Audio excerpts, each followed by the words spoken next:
সন্তরা কখনো অস্ত্র শস্ত্র নিয়ে চলে না, আর যদি চলেও তারা তাদের দেবদেবীকে সুন্দর করে প্রদর্শন করেন।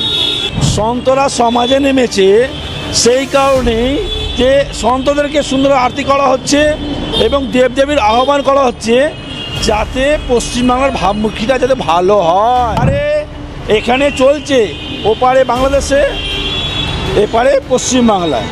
রাস্তায় দাঁড়িয়ে আরতি, গঙ্গার তীরে আরতি দেখেছি, মন্দিরে আরতি দেখেছি। বাংলায় কি দরকার রাস্তায় মোড়ে মোড়ে সাধু সন্তদের নেমে আরতি করার?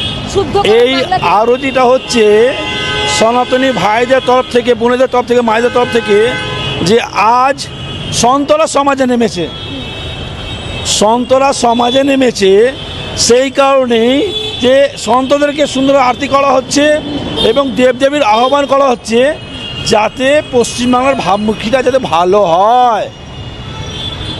কারণ আমাদের ভাইদের মায়েদের এখনও জায়গা বাকি আছে। ওঠো, জাগো, লক্ষ্য দিকে পৌঁছাও। কারণ যে হারে এখানে চলছে ওপারে বাংলাদেশে, এপারে পশ্চিমবাংলায়। আচ্ছা, গতবারে দুদিন আগেই দেখা যাচ্ছিল সাধু সন্তরা এসেছিলেন, অস্ত্র কিন্তু নিয়ে আসেননি, তারপরেও পুলিশের লাঠিচার্জ রক্তাক্ত হতে হয়েছিল।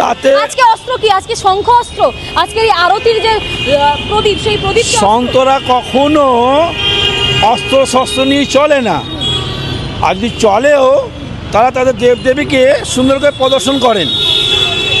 ঠিক আছে, সেই কারণে যে শঙ্খ হচ্ছে আমাদের শান্তির প্রতীক এবং এই শঙ্খের ধ্বনিতে আমরা দাঁড়াও, আস্তে আস্তে চলো, শঙ্খের ধ্বনিতে আমরা আস্তে আস্তে চেষ্টা করি আমরা এই শঙ্খের ধ্বনি দিয়ে অশুভ শক্তিকে তাড়াবো আর শুভ শক্তিকে আমরা জাগাবো। বাংলাতে শুভ শক্তির উন্মোচন হবে, একদম হবে, একদম হবে। সাধু সন্ত সমাজ চাইছে কি? একদম, সন্তরা ভালো কাজ করবে সবসময়।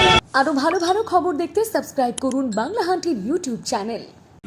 বাংলা হান্টের আরো খবর দেখতে নজর রাখুন। বাংলা খবর মানেই বাংলা হান্ট।